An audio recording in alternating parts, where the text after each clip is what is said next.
What's good? It's Woog. Please like the video, subscribe to the channel if you are into the fight talk. We've got Joe Smith Jr., 26-3, versus Maxim Vlasov, 45-3. This fight's taking place on April 10th and it's for the vacant WBO Light-Heavyweight Title. That's 175. And this is the division where Sergey Kovalev and Adonis Stevenson were the long-time two kingpins in the division. One of the greatest fights that could have happened, never happened. It should have been made, it wasn't. Same promotional and contractual and network disputes that you see going on throughout boxing today. Kovalev and Adonis Stevenson never fighting is one of the bigger missed opportunities in recent boxing history. So since then, you had Andre Ward knock off one of the kings, Kovalev, and then you had Alexander Gvozdyk knock off Adonis Stevenson, who is actually still recovering slowly but surely from the neurological damage that he suffered in the fight. And then Alexander Gvozdyk lost that title to Artur Beterbiev, who currently holds 2 of the 4 belts in the division. He holds the WBC belt and the IBF belt. So Andre Ward retired. The WBA champ today is Dmitry Bivol. He's been the WBA champ for a minute, and he's got several title defenses. Again, Artur Beterbiev holds the WBC and IBF title. Fearsome puncher. He's 16-0 with 16 knockouts, but don't let the 16 fool you. He's actually a little long in the tooth, 36 years old. So right now it looks like there's a chance of Artur Beterbiev and Dmitry Bivol, both undefeated, both title holders. It looks like that fight might never take place as well, because you've got Beterbiev, who's on top-ranked ESPN, and Dmitry Bivol is with DAZN, or at least fighting on DAZN. But here, between Joe Smith Jr. and Maxim Vlasov, you've got the one outstanding belt, the WBO, which out of the 4 belts is usually the least credible. You often see the champion who you've never heard of before in any given division holding the WBO belt. There are exceptions. For instance, at 147, Terrence Crawford is currently the WBO belt. But generally, the man in the division usually has either the WBC belt or the WBA belt, sometimes both, but rarely is the best in the division holding the WBO belt or even the IBF belt, although there are exceptions there as well. Errol Spence captured his first title versus Kell Brook. That was the IBF belt. You could argue whether he was the best in the division at that time, but generally the WBA and the WBC are the 2 most significant belts. But here we've got a vacant title shot for Joe Smith Jr., who is one of the strongest fighters at light heavyweight. Strong just in terms of natural strength and punching ability. We saw he's the one who retired the legendary Bernard Hopkins, knocking him upside down outside of the ring. He hit Hopkins. Hopkins slid through the ropes, was pretty out of it by the time he landed that last punch in the combination. Hopkins goes through the ropes and is upside down, looking like an exclamation point at the end of that fight. It was tough. As a longtime Bernard Hopkins fan, that was tough to watch. But Joe Smith Jr. had basically had his big coming out party shortly before that. He had upset Andres Fonfara, and he was a huge underdog versus Fonfara, which you'll see that this is a common theme throughout Joe Smith Jr.'s career. Often the underdog, but upsetting the odds in several instances. He was a huge underdog versus Fonfara, knocked him out in the first round in Chicago, where, you know, Fonfara is a Polish fighter. Chicago's got a lot of Polish people, and so they were out to see Fonfara do his thing, and he got upset, obliterated in the first round. That was Joe Smith Jr.'s coming out party. It was like, who the hell is this kid? And then he fights Bernard Hopkins, upsets him, knocks him out in the 8th round, TKO. And then he loses to Sullivan Barrera, kind of a slick fighter. Sullivan Barrera gave Andre Ward a pretty competitive fight. This was after a huge multi-year layoff for Andre Ward due to contractual disputes and injury. But contractual disputes, one of his comeback fights was a win over, but competitive fight versus Sullivan Barrera. So Sullivan Barrera actually broke Joe Smith Jr.'s jaw in that fight. And that was the second time Joe Smith Jr.'s jaw had been broken. He was actually thinking about retirement after that fight. Well, he eventually came back about a year later, and he knocks off Melvin Russell like in the first round. Then he loses to Dmitry Bivol, again, one of the current belt holders, WBA champ, undefeated Dmitry Bivol. He kind of hit Bivol late as the bell was sounding at one of the middle rounds, rocked Bivol a little bit, which was kind of jarring to see. We've seen Bivol fight and beat some good fighters. Jean Pascal, he's beaten, obviously, Joe Smith Jr., and basically everybody else he's fought, Sullivan Barrera included, stopped him in the 12th. But Bivol showed why, he's one of the better pound-for-pound fighters in the sport. I currently have Dmitry Bivol as the 15th best pound-for-pound fighter in boxing. That's just my personal ranking. But since then, Joe Smith Jr. was a underdog versus Jesse Hart, who shouldn't have really been fighting at light heavy. He was better at 168. But Jesse Hart loses to Joe Smith Jr. They call it a split decision. I didn't see that. I saw a pretty convincing win for Joe Smith Jr. He really just brings the fight to the opponent. Very aggressive stalker, monstrous puncher. And in his fight after Jesse Hart, now we're getting into 2020. This was during COVID. In August, he beat Artur Alvarez, who was a significant favorite against him as well. I actually did a preview on that fight. Now, Artur Alvarez was one of the guys after Sergey Kovalev lost to Andre Ward twice. Artur Alvarez fought Kovalev a couple fights later and stopped Sergey Kovalev, knocked him out. And at the time, Artur Alvarez was undefeated. Well, since then, Kovalev had a rematch against him, outboxed Alvarez, and so Alvarez showed... It's weird. Kovalev wasn't the same crusher, and he actually won that fight versus a boxer, slick boxer, technical boxer, Artur Alvarez. He won that fight largely with the jab. Now, Kovalev's always had a great jab, but he was always putting something vicious behind it and usually getting his opponents out of there. He was one of the hardest hitters, one of the best knockout fighters, pound for pound, probably top two along with Triple G during, his heyday. So Artur Alvarez loses the rematch to Kovalev, and then down the line, again, Joe Smith Jr. gets in the ring with Artur Alvarez. Alvarez is the favorite here, and Joe Smith Jr. knocks him out in the 9th round in a fight where you started seeing these technical improvements, I felt, that you weren't getting in more the brawler where he's stalking you, and if he's got you pinned up against the ropes, he'll wreak havoc. But if you could keep the fight in the middle of the ring, he's pretty much, he's going to have difficulty connecting cleanly in just the jab, right hand, tit for tat, left hook. He usually wants to put pressure, jab to the body to get you to back up, and then kind of, go along the warning track towards the ropes. And then that's when he wants to just rip you with hard shots, especially to the body. So Joe Smith Jr. knocks out Artur Alvarez in the most, I was going to say the most significant win of his career, but a knockout over Bernard Hopkins, that's pretty tough to beat. Well, Joe Smith Jr. is now fighting for the WBO belt against Vlasov, and this fight was actually postponed a couple times because Vlasov caught COVID, has been having difficulties, and then had to, pull out of a very recent date, so they just kicked it another couple months. Joe Smith Jr. got married, so I hope he's training as hard as he was before. And he just seems motivated to really see how far he can take this. Again, against Dmitry Bivol in 2019, then that loss against Sullivan Barrera where he broke his jaw in 2017, and then you'd have to go all the way back to 2010 for his first and only other loss.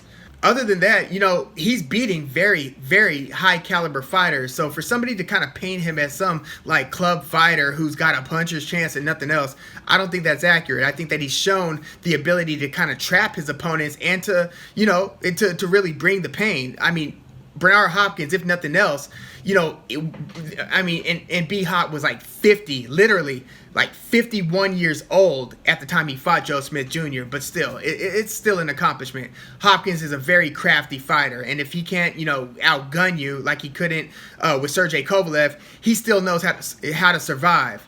Well, he didn't survive against Joe Smith Jr. And so Joe Smith is one of those guys who will just keep on bringing the pressure, He's hiding his head a little bit better. He's showing intelligent defense. He's got pretty good cardio, and it's just relentless tenacity to make every power punch count. Now, it's called power punch, but sometimes you see people throw kind of like half-ass right hands, right? But Joe Smith Jr., everything that he throws is with some pretty bad intentions. And again, I love the fact that he's often the underdog and is super underestimated, and it's almost taking the public fight after fight after fight to kind of understand and get that, this guy is pretty for real. So now he's fighting for the WBO belt against Maxim Vlasov, who is 45-3. Those 3 losses were to Krzysztof Glowacki, who just lost to at cruiserweight to Lawrence Okolie in Lawrence Okolie's big breakout moment. Glowacki's now been knocked out twice in a row. The other was to Maris Briedis, so we'll see where his career is headed. But that was Vlasov's last loss. That was in 2018. Before that, you'd have to go another 3 years and like 11 fights back to his decision loss versus Gilberto Ramirez, Zurdo Ramirez, who's going to be trying to make a splash in this division as well. He was a former champ at 168 at the same time that Callum Smith, Caleb Plant, and Uzcategui, and then David Benavidez at the time were the other champions at 168. So this was just a couple years ago. But Ramirez now signed with Golden Boy. He's going to be on DAZN, so he's going to probably be angling for a fight against a Dmitry Bivol. And again, that's the DAZN side. Now, on the other side, the top-ranked side, we've got Joe Smith Jr. and obviously, again, the other champ who's holding 2 of the belts, Artur Beterbiev. So aside from Glowacki 3 years ago and then Ramirez 6 years ago, you have to go all the way back to his loss against Ike Chilemba back in 2011. That's his only other loss.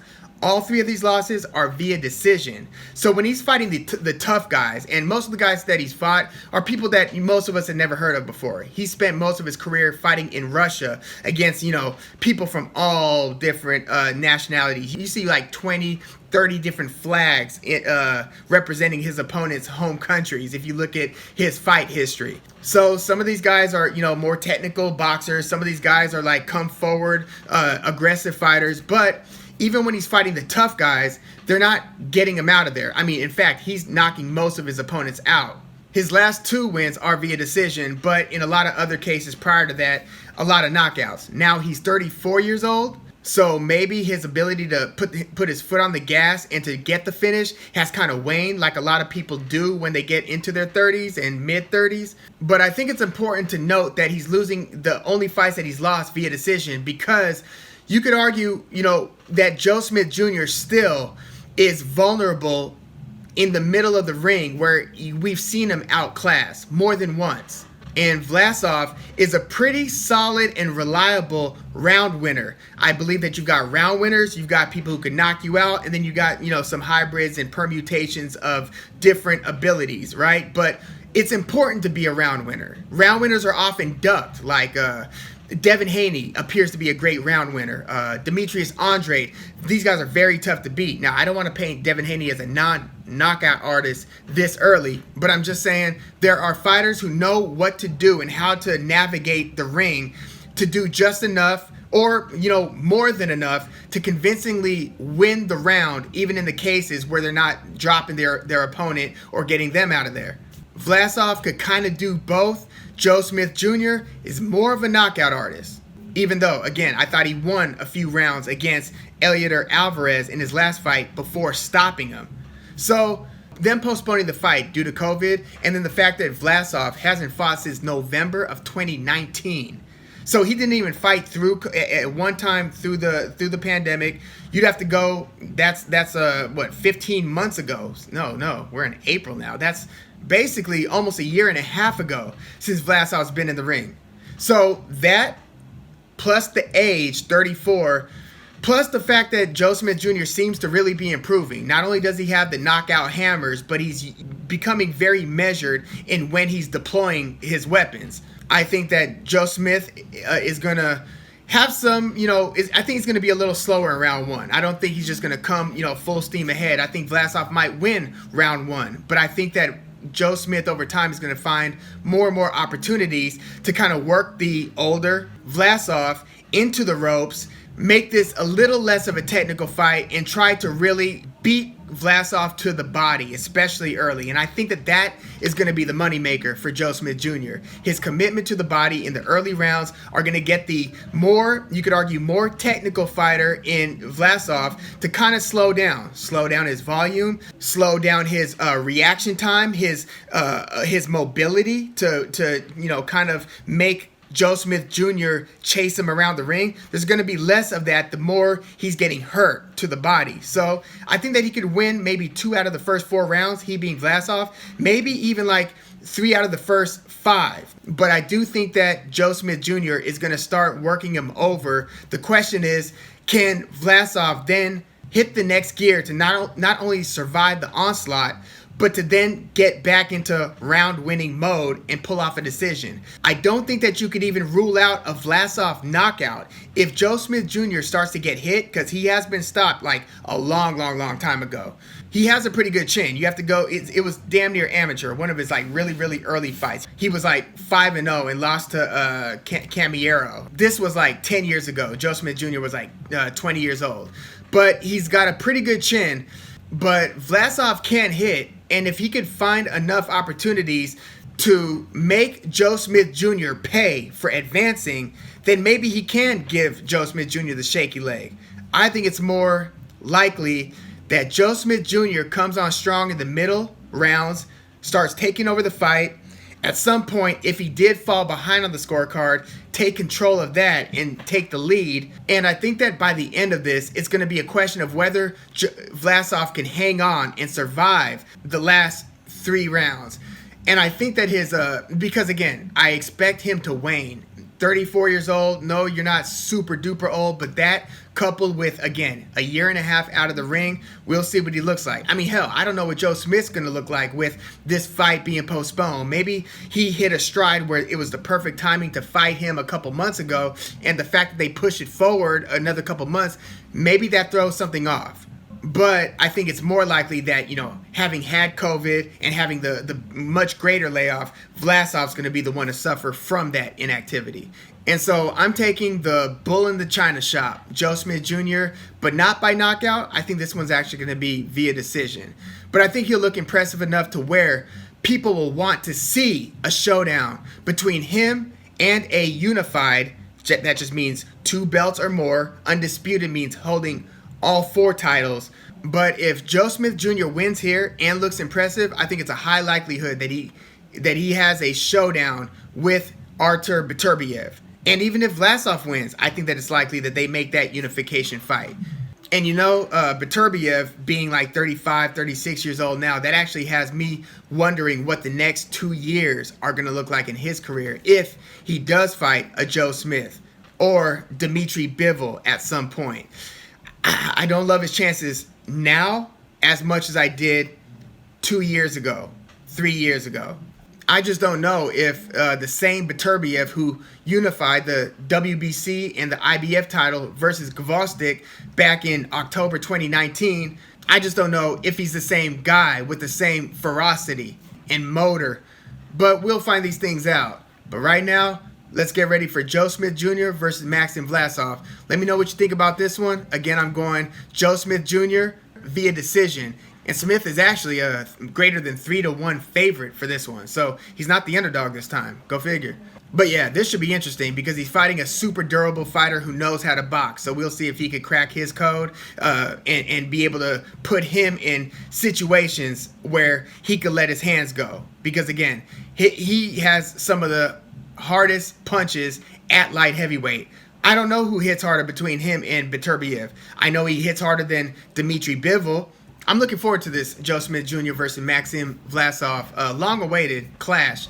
But yeah, let me know what you think about this WBO Light-Heavyweight Title shot on April 10th. Please leave your comments in the comments, like the video, subscribe to the channel if you are into the fight talk. I'm Woog. Thanks for tuning in.